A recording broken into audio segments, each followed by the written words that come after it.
Guys, subukan mo rin magluto nito. Masarap at masustansya pa. At madali lang siyang lutuin. At napakasimple lang ng mga ingredients. Sa kawali, maglagay tayo ng kaunting mantika. At pag mainit na ang mantika, ilagay naman natin ang bawang. At isunod natin ang sibuyas. At gisahin natin hanggang maluto. At pag maluto na, ilagay natin ang giniling. Pork giniling pala itong niloto ko. At lutuin na natin ang giniling.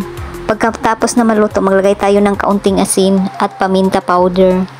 At maglagay din tayo ng soy sauce. At maglagay din tayo ng 1 cup na tubig.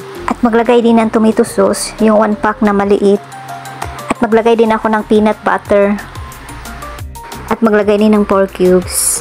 Paghalu-haluin at hintayin natin kumulo. Pag kumulo na, maglagay tayo ng hotdog na cubes ang slice at maglagay din ng 2 kutsara ng sugar. At pag kumulo na rin, maglagay na tayo ng gulay, carrots at saka yung patatas at saka bell pepper at tutuin natin ang gulay. Pagkatapos maluto ang magulay ay pwede na i-serve.